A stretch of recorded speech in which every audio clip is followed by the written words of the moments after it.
የሚገርም ኪነ ህንጻ ነው እየተሰራ ያለው። ጉባኤያትን ከፍቶ ከስምንቱ ጉባኤያትን ከፍቶ ደቀ መዛሙርትን ማፍራትና ትውልድን ማትረፍ አላማችን ነው፣ እቅዳችን ነው። ዝገዳም እዚ በኤርትራውያን በአና ይስራሕ ዘሎ ምስሮ ዘለኹም ብጣዕሚ ብዙሕ እንሰርሕ ኣለና። ድልድል አይተጠቀማማ ጅራ ዋን እትንጠቀማማ ይሩኩን ዋን ኬኛ ኢሳን ዱራዴ መማሌ ቀበኝ ኩን ኬኛ ታቡሩ አማሶተ ያካታ ከና ዋን ተቆጦ በዋን ጋሪን ተው ራሳቸውን እንፈልጋቸዋለን። ከቅሮቻችን መካከል ቤተክርስቲያን ሁሉ ጊዜ ለማኝ እንዳትሆን የመጣው ህዝብ ወንጌል ተምሮ መሄድ እንዲችል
ሰላም ጤና ይስጥልን። በሀገር ውስጥም ሆነ በመላው ዓለም የምትገኙ ውድ የንቁ ሚዲያ ተመልካቾቻችን እንደምን ሰነበታችሁ? አሁን የምንገኘው የቦሌ አራብሳ ደብረ ፀሐይ እግዚአብሔር መንፈስ ቅዱስና ቅዱስ ጊዮርጊስ ቤተክርስቲያን ላይ ነው። እንግዲህ ይህ ቤተክርስቲያን ከ10,000 ሰው በላይ የሚይዝ ዋሻ ያለውና ጥንታዊና ታሪካዊ የሆነ ቤተክርስቲያን ነው። እዚህ ቤተክርስቲያን ላይ አጠቃላይ ያለውን የጸበል አገልግሎትም ሆነ የቤተክርስቲያኒቱ አጠቃላይ አገልግሎት ያለውን ወደ እናንተ የምናደርስ ይሆናል። ከእኛ ጋር ቆዩ።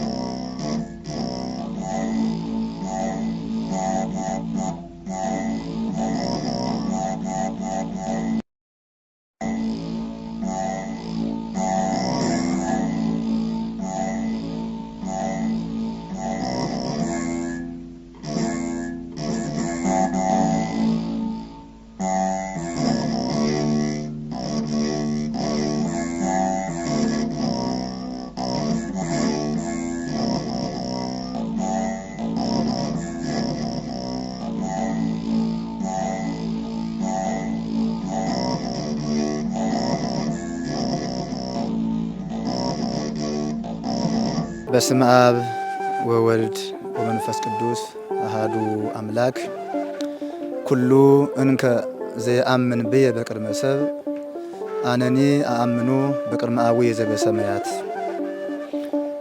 በቅድሚያ ለዚህ ያደረሰን ለዚህ ያበቃን አምላካችን እግዚአብሔር ስሙ ይክበር ይመስገን። ስሜ መጋቤ ብሉይ መምህር ብርሃኑ ረታ እባላለሁ።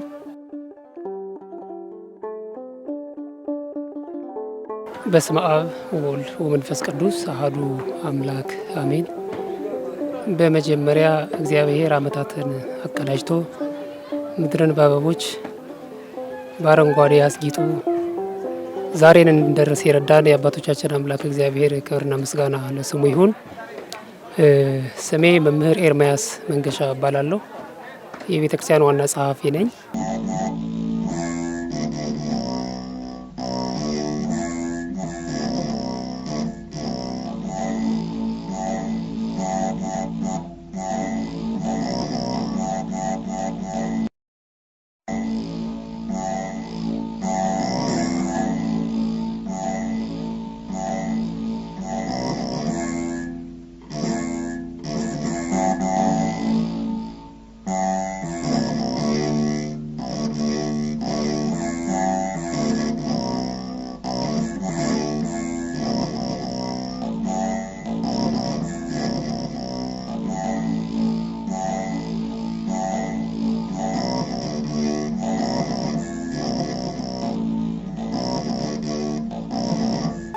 እንግዲህ በኩሩ ዋሻ ደብረ ፀሐይ እግዚአብሔር መንፈስ ቅዱስና ቅዱስ ጊዮርጊስ ቤተክርስቲያን እንዴት ተመሰረተ? በቅድሚያ የሚሰጠው ለእግዚአብሔር ነው። በፈቃድ እግዚአብሔር ነው የተመሰረተው።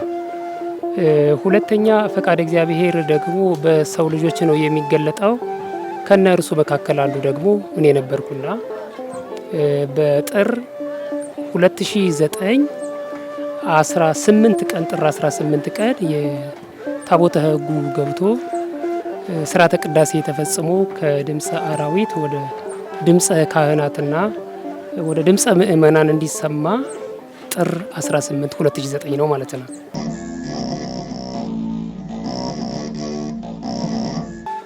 ይህ ቦታ የተመሰረተው በ2009 ጥር 18 ቀን 2009 ዓመተ ምህረት ነው። እንዴት ተመሰረተ? በእግዚአብሔር ፈቃድ። እንደምታዩት አስደናቂ፣ አስገራሚ ልዩ ዋሻ ነው። በእግዚአብሔር ፈቃድ፣ በእግዚአብሔር ቸርነት ይህን አዲስ ማነው ነባር የምታዩትን የምናየውን ልዩ ዋሻ ስናገለግልበት እስካሁን ድረስ ቆይተናል።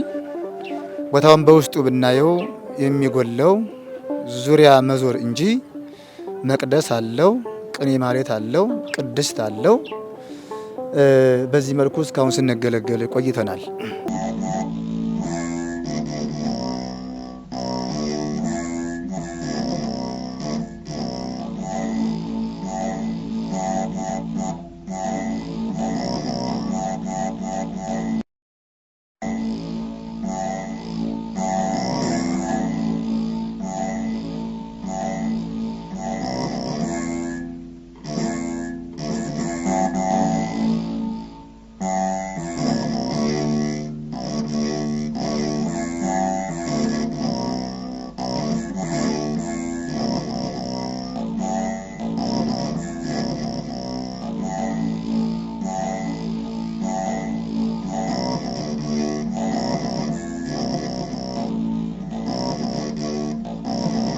ለዚህ ለምናየው አዲስ ለሚሰራው ዋሻ ትልቁ መነሻችን ይህ ነው። ይህን ዋሻ እንደምታዩት ከውስጥ ገብተን እንግዲህ እናየዋለን፣ ታሪኩን እንመለከታለን። አባቶቻችን ቀደም ሲል ይህን ዋሻ እንዴት ሰሩት፣ በምን ሰሩት፣ አቅማቸው ምን ያህል ነበር፣ ጉልበታቸው ምን ያህል ነበረ፣ ይህንን የሰሩ አባቶች ልዩ ከሆንን እኛ ምን እንስራ ብለን እግዚአብሔርን ጠየቅን። በእግዚአብሔር ፈቃድ ይህንን ዋሻ አዲስ ዋሻ ለመጀመር በቅተናል። ስለዚህ ለዚህ ላለው ዋሻ መነሻችን ይህ ዋሻ ነው። ለዚህ ለምንጀምረው ለተጀመረው ፍልፍል አዲስ ቤተክርስቲያናት ባለ 3 መቅደስ፣ ባለ 12 በር፣ ባለ 24 መስኮት፣ ባለ 12 አርድእት ላለው ዋሻ መነሻችን አርአያችን ይህ ነው። ስለዚህ ይህንን አርአያ አድርገን መነሻ አድርገን ወደዚህኛው ዋሻ ለመሄድና ለመቆፈር በእግዚአብሔር ፈቃድ ተነሳስተን እዚህ ደርሰናል።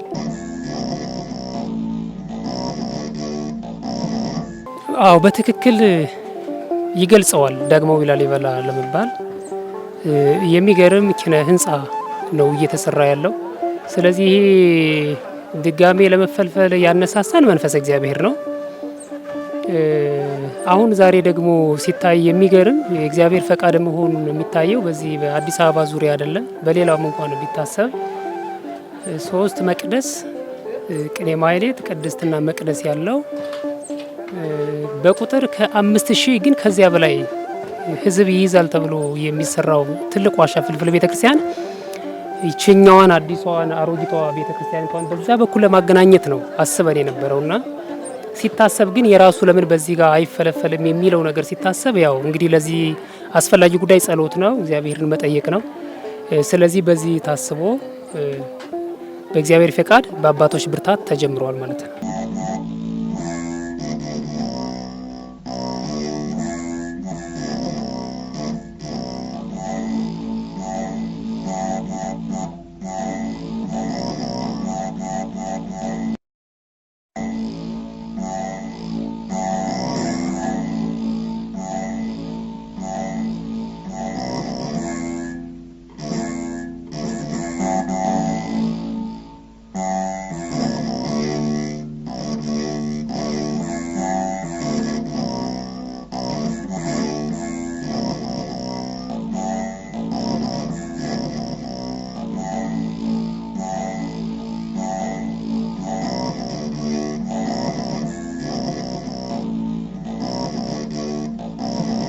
እንደ እግዚአብሔር ፈቃድ ብዙ ስራ ልንሰራ ያሰብናቸው ስራዎች አሉን።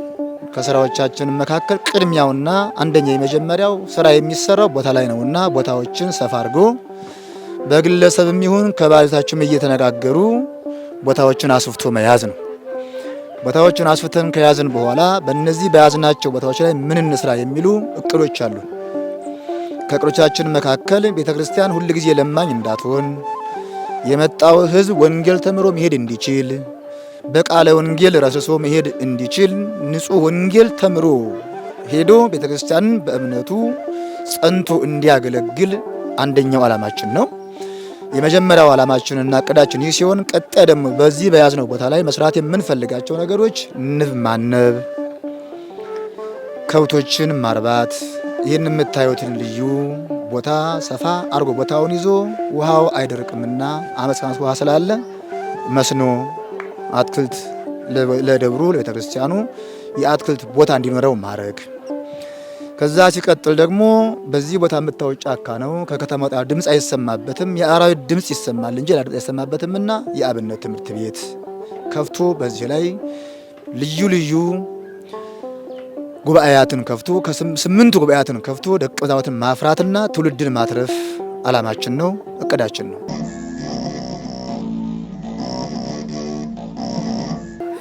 እንግዲህ እያንዳንዱ እንቅስቃሴያችን ሁሉ የዛፍ ቅጠል እንኳን የሚመራበት የእግዚአብሔር ጥበብ ነውና እግዚአብሔር ጥበቡን ከሰጠን አሁን ይሄ አዲስ የሚፈለፈለው ዋሻ ቤተ መቅደስ የሚያስፈልገው ነገር በሙሉ ተሳክቶ በሮቹ፣ መስኮቶቹ፣ የውጭ እያንዳንዱ አቋሞቹ ሁሉ ተሰርተው ካለቁ በኋላ ለዚህ በቤተክርስቲያን ውስጥ የሚሰራ ነገር ምንድነው? በጣም ብዙ እቅዶች አሉ። የንብ ማነብ እርባታ በጣም በዘመናዊ መልኩ፣ የሽመና ስራም እንዲሁ በዘመናዊ መልኩ ለማሰራት እቅዳችን ነው። ከዚያም በዘለለ ካህናት በተግባረ እድ እንዲሰለጥኑ የሚያስፈልገው ነገር ሁሉ ለማድረግ ይሄ እቅዳችን ነው። የአጭርና የረጅም ጊዜ ብለን እቅዶችን አዘጋጅተናል። አሁን ግን በጣም ላይና ታች እያለ የምንወርድበት ይሄ ዋሻ አዲሱ ፍልፍል ዋሻ ቤተ መቅደስ በጣም ጉልበት ይጠይቃል፣ ጥበብ ይጠይቃል። ሙሉ ማቴሪያል እስካሁን ድረስ ብዙም አልተሟላለትም። ያንን ሁሉ ለማድረግ እሱ ላይ ነው ያለ ነው። ወደፊት ግን ቅድም እንዳልኩ እነዛን እቅዶች ይዘን የምንሰራቸው ነው የሚሆነው ማለት ነው።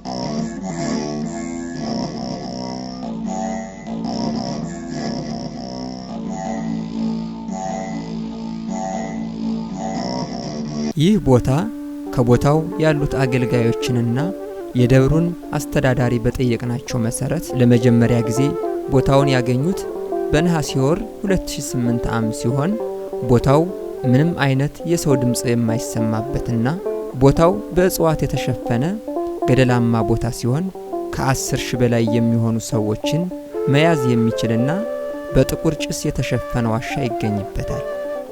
ታዲያ የደብሩ አስተዳዳሪ እንደነገሩን በ2008 ነሐሴ ወር ላይ በፈቃድ እግዚአብሔርና በአባቶች ተመርተን ይህንን ቦታ አገኘ ነው።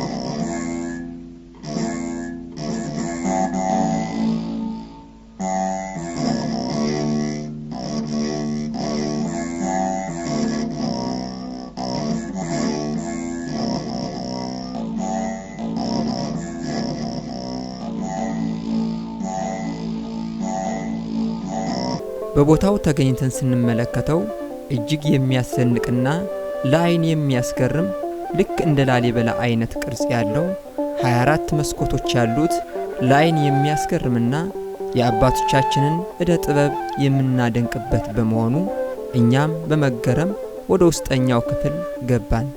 በጭስ ከጠቆረው ዋሻ ውስጥ ቦታውን ይጠብቅ ይመስል በግድግዳው ላይ የተጠመጠመ እባብን ተመለከትን።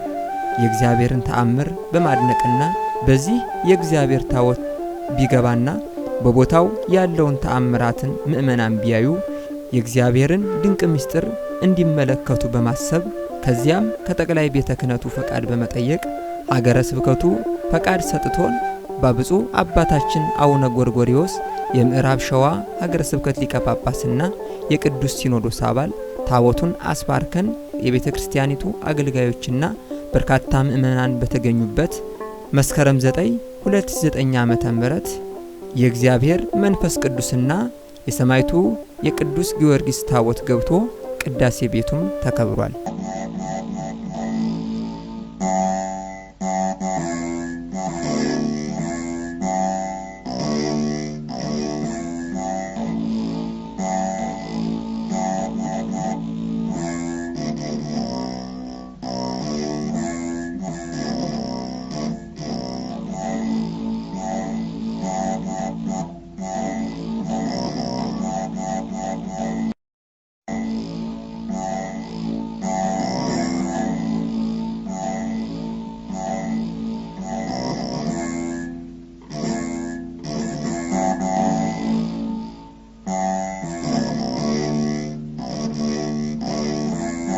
ታቦቱ ከገባም በኋላ በቦታው ብዙ ገቢረ ተአምራትና ይልቁንም በሾላ ስርና ከድንጋይ ስር ውስጥ የሚፈልቀው ጸበል ብዙ ምእመናን በቦታው በመምጣትና ጸበሉን በመጠጣት ዕውሮች አይተዋል፣ ጎባጦችም ቀንተዋል፣ አንካሶችም መራመድ ችለዋል። ታዲያ ከዚህ ባሻገር በጣም የሚያስገርመውና የሚያስደንቀው ነገር ደግሞ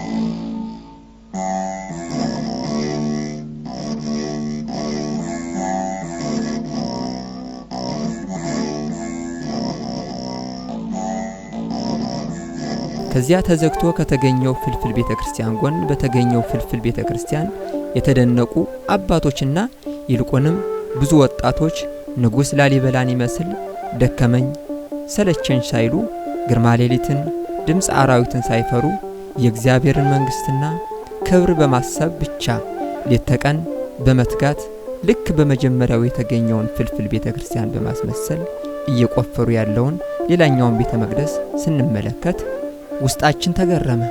ለካስ በዘመናችን ይልቁንም ዛሬ ወጣቱ በሱስ ተጠምዶ ከሕግ እግዚአብሔር ርቆ ፈጣሪውን ረስቶ በሌላ መንገድ ባለበት ወቅት እንደዚህ ያሉ ንጉሥ ላሊበላን የሚያስታውሱን ትውልድ አለን ብለን ተደነቅን።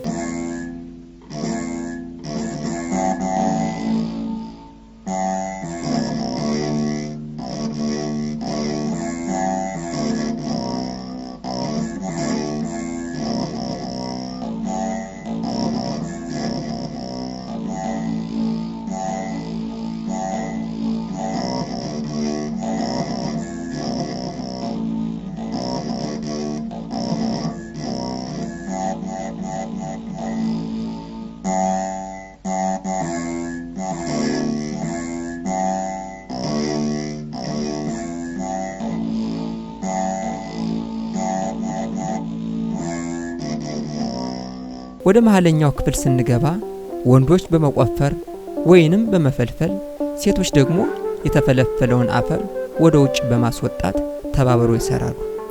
ወደ ደብሩ አለቃ ቀረብ ብለን በመገረም በምን ያክል ገንዘብ ነው የሚታሰሯቸው ብለን ጠየቅን። የደብሩ አለቃም በመገረም ደረታቸውን በእጃቸው ደግፍ በማድረግ ምንም የምንከፍላቸውም ሆነ የምንመገባቸው ምግብ የለንም አሉን። በጠዋት ተነስተው ይመጣሉ። ከዚያም እየሰሩ ውለው ልክ የምሳ ሰዓት ሲደርስ ከቤታቸው እንጀራን በማምጣት በዚሁ ቦታ አንድ ላይ ሆነው ይመገቡና ያለ እረፍት መልሰው ወደ ስራቸው ይመለሳሉ አሉ።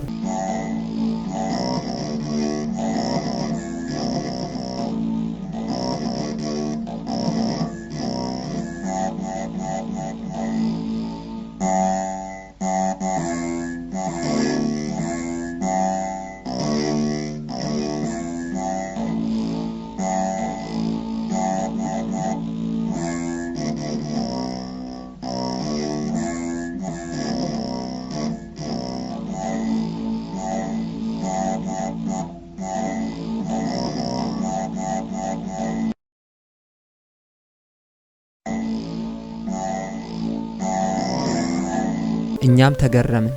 እያስተባበረ እርሱም ወደሚፈለፍለው ወጣት ተጠጋን። ጥያቄ ልንጠይቀው ፈልገን እንደው ይህንን ስራ ለመስራት ምን አነሳሳችሁ? መሐንዲሱስ ማን ነው አልነው። እርሱም በቀጥታ ይህንን እንድንሰራ ያነሳሳን እግዚአብሔር ነው፣ መሐንዲሱም እርሱ ሰማይና ምድርን የፈጠረ ክርስቶስ ነው አለ። ወጣቱ እንዳለው ምንም አይነት ባለሙያም ሆነ መለኪያ ሜትር የላቸውም። ዝም ብለው ስራቸውን ይሰራሉ። እኛም በአግራሞት ወደ ደብሩ አለቃና ወደ ሌላው ጥያቄዎቻችን አመራን።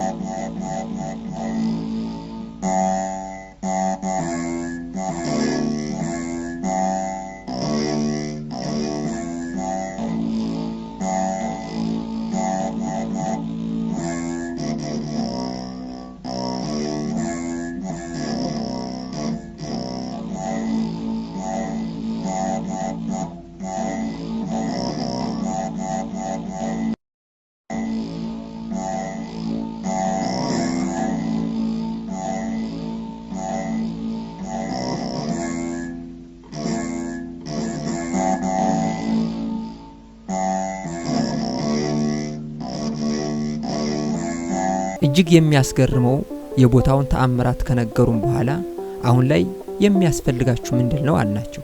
እሳቸውም ሰው አሉ። በጣም ነበር የገረመን። በጣም ያስደነቀን መልስ ነበር። አስቀጥለውም እዚህ ቦታ ሰው መጥቶ ይህንን ቦታ እንዲያይና የእግዚአብሔርን ድንቅ ሥራ እንዲያውቅ እንፈልጋለን አሉ። ከዚያም የሚያስፈልገንን ነገሮች እንዲያሟሉልና ኦርቶዶክሳውያን ብቻ ሳይሆኑ ይህ ቦታ የሀገር ቅርስና ታሪክም ስለሆነ ማንኛውም በሀገር ውስጥም ሆነ በመላው ዓለም የሚገኙ ምእመናን መጥተው መጎብኘት እንዳለባቸው አምናለሁ አሉ። ከዚያም ከፊታቸው ቦታውን ለማስተዋወቅና ለማስጎብኘት ጉባኤ እንዳዘጋጁና ቦታውንም ለማስተዋወቅ በጉጉት እንደሚጠባበቁ ነገሩ። እኛም እሳቸውን በዚሁ ተሰናበትናቸው። ቦታውን እንደተመለከትነው ላሊበላን የሚመስልና ብዙ የሚያስገርሙ ነገሮችን እንዳሉትም ተመልክተናል። እናንተም በዚሁ ቦታ ሄዳችሁ እንድትጎበኙና የሚያስፈልጋቸውን ነገሮች ሁሉ በማገዝ ከጎናችሁ ነን ብላችሁ እንድትነግሯቸው በቦታው በመሄድ በረከት እንድታገኙ በእግዚአብሔር ፍቅር እንነግራችኋለን። ሰላም እግዚአብሔር ከእናንተ ጋር ይሁን።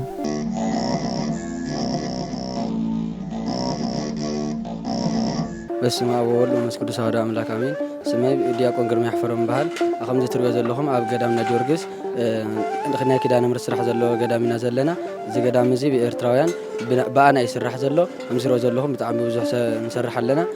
ልዕሊ 70% ናይዚ ቤተክርስትያን ተሰሪሑ እዩ። ዝጎድለና ቆርብታ እዩ 30% ማለት እዩ። ስለዚ ነዚ ብሓንሳቕ ንሰርሖ ተሓጋጊዝና ኩላኹም ትሕግዙና ኤርትራውያን ኣብ ካልእ ዘለኹም ኩሉ ኣብ ደገ ዘለኹም ኣብ ዘለኹም ወላ እንዲሁም ወንድሞች ኢትዮጵያውያን ወንድሞቻችን እዚ መጥተን አብረን ሰርተን አብረን ታሪክ እንሰራ በእግዚአብሔር ፍቃድ ጠይቃቸዋለሁ። ማስተላለፍ የምንፈልገው በሀገር ውስጥ ላሉ የኦርቶዶክሳዊ ምእመናን አማኞች ራሳቸውን እንፈልጋቸዋለን። መጀመሪያ አማኙንና ህዝቡን ከያዝን ከዚያ ጥበብ አለ። ምክንያቱም ይህንን አሁን ለሚሰራው ለእያንዳንዱ ነገር ምክር ያስፈልጋል፣ ጸሎት ያስፈልጋል። ባጠገባችን ሆኖ አይዟችሁ ብሎ በእያንዳንዱ በሚያስፈልገው ነገር እገዛ የሚያደርግ ሰው ያስፈልገናል። ይሄ ሰው በሌለበት መናገር ስለማንችል ራሳቸውን እንፈልጋቸዋለን። ከዚህ ውጪ በውጭም በውስጥም ላሉ ኦርቶዶክሳዊ ምእመናን የምናስተላልፈው መልእክትን ይሄ ዋሻ እንደሚያስፈልገው ወደ 24 መስኮቶች ያሉት ዋሻ ነው። ወደ 72 አርዲት ያሉት ነው። እነዚህ እያንዳንዳቸው የሶስት ፍልፍል ዋሻ ቤተ መቅደሱ የቅድስቱ የቅኔ ማህሌቱ በሮች ያስፈልጉናል። እነዚህ ነገሮች ሁሉ ዲዛይናቸው ወጥቶላቸው በመሰራት ላይ ነው ያሉ። ለዚህ እገዛ ማስፈለግ የሚቻል ከሆነ ህጋዊ በሆነ በቤተክርስቲያኑ አካውንት መርዳት ለሚፈልጉ ካሉ ለነዚህ ጥሪ እናስተላልፋለን። ከዚህ ውጭ ደግሞ ማንኛውም በሽተኛ እየመጣ የሚፈወስበት ጸበል ስላለ ማንኛውም መጥቶ እንዲጽናና እንፈልጋለን።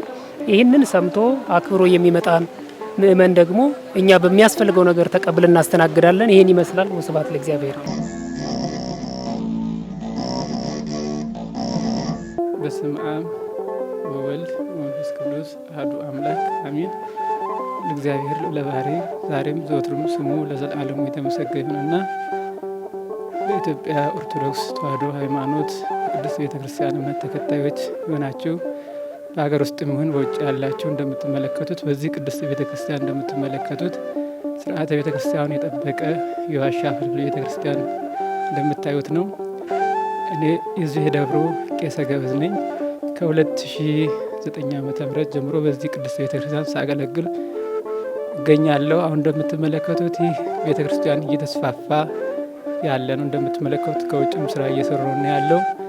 የቤተክርስቲያን በቤተክርስቲያኑ የሚገኘው ፈውስ በጸበሉ በእውነቱ በጣም የሚገርም ነውና ሁላችሁ እንደምትመለከቱት በዚህ ቦታ መጥታችሁ የበረከቱ ተካፋይ እንድትሆኑ ጥሪ እናቀርባለን። በውስጡ በጣም ብዙ ማቴሪያሎች የሚጎሉ አሉ። እንደምትመለከቱት ይሄ መጋረጃ ለብዙ ዓመታት ተሰቅሎ የቆየ ነው፣ መቀየሪያ ስለሌለው ማለት ነው። በውስጥም ብዙ መቀደሻ ልብሶች የሚጎሉ አሉ፣ አልባሳቶች ማለት ነው። ይሄንን በተቻለ መጠን ክርስቲያኖች የሆናችሁ መታችሁ ይሄን እንድታግዙን ጥሪ እናደርጋለን ማለት ነው። ብዙ የሚጎድል ነገር ስላለ መታችሁ አይታችሁ ተቀደሻ ማይክ የለንም፣ ሆርን የለም፣ እየተቃጠለ በየጊዜው ያስቸግራል። ብዙ ነገር አለ። በአጠቃላይ መታችሁ እዚሁ ችግሩን ጠይቃችሁን ችግራችን እንድታሟሉልን ነው የምንለው። ዋናው ተቀሙ ነው ሆጀታሜ ጅራ ዋን ቀና ዋጋሪ ሆጀጃ ጅሩ ታቦን ኩን ኬኝ መገር ጀር ኩኑማ ራንቀፍ ኬኛ ቦሩ አካ ኬኛ ታዬ ቦሩ ሙላት ያር ዋን ቀና ዱኑ ባሜ ከና አንዴ ማል ቀባ ድልድላ ኢtti ተቀማማ ጅራ ዋን ኢtti ተቀማማ ጅሩ ኩን ዋን ኬኛ ኢሳን ዱራዴ መማሌ ቀቤኝ ኩን ኬኛ ታቦሩ amma soota akkaataa kana waan tokkottoo ba'e waan gaariin ta'u waggaa jedhu garuu taabonni tun gorgisi eegas asii garuu nusuma gabbaraatitti geechina turee jira gara waggaa ji'aati jechuudha. Eegaasitti masarratame waggaa ji'a guutee jira. Eegas asii ittuma xaxaqqabamaa dhufne taabonni kun shaqqadamee jirati. Isaan immoo nu hojjetan dildila kana ammas dildilli kun dildila gaarii nu xaqqamaa jira. Asiin dhufu koraa jiddaa sanyoo gabaa dirasii dhufee dildila kana ce'ee itti xaxaqqabamaa jira. Waan kun waan keenyaa boruufis waan nu ta'aa ta'u.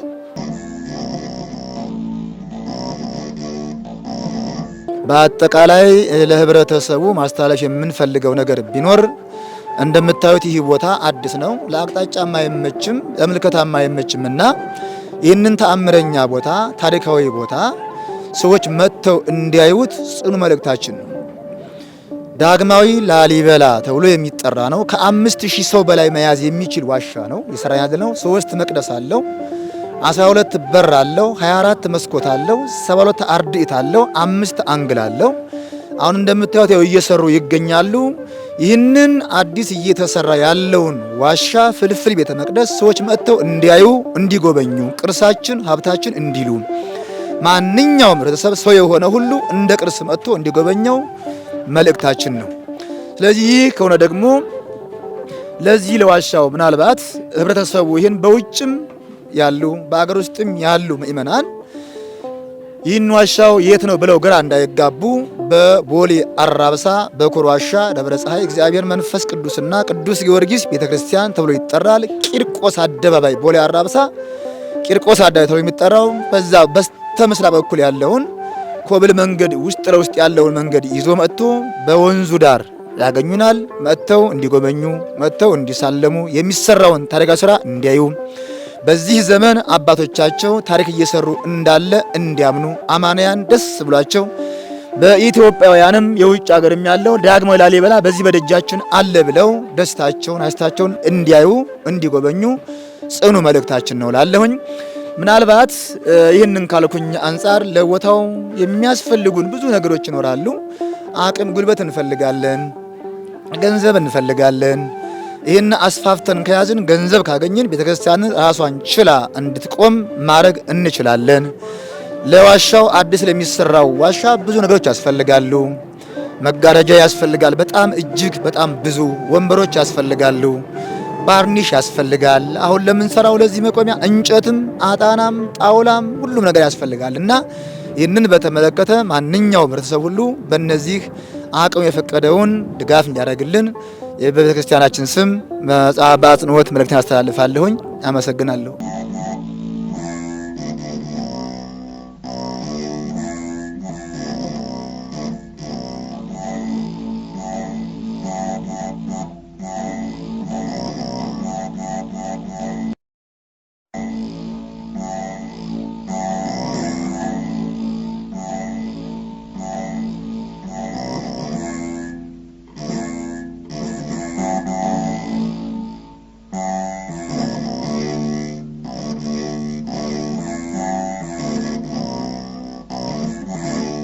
በስመ አብ ወወልድ ወመንፈስ ቅዱስ አሃዱ አምላክ አሜን። ታላቅ መንፈሳዊ ጉባኤ በቦሌ አራብሳ በኩር ዋሻ ደብረ ፀሐይ እግዚአብሔር መንፈስ ቅዱስና ቅዱስ ጊዮርጊስ ቤተክርስቲያን መስከረም 23 ቀን 2016 ዓመተ ምህረት የእንኳን ደረሳችሁ ልዩ መንፈሳዊ ጉባኤ ተዘጋጅቷልና ወደዚህ ቦታ መጥታችሁ ተገኝታችሁ የዚህ ጉባኤ ተካፋይ እንድትሆኑ ቤተክርስቲያናችን ጥሪያችንን እናስተላልፋለን። አድራሻ ቦሌ አራብሳ ቂርቆስ አደባባይ እንደደረሳችሁ በስተ ምስራቅ በኩል ያለውን ኮብል መንገድ ይዞ በኩር ዋሻ ደብረ ፀሐይ እግዚአብሔር መንፈስ ቅዱስና ቅዱስ ጊዮርጊስ ቤተክርስቲያን ብላችሁ ጠይቁ።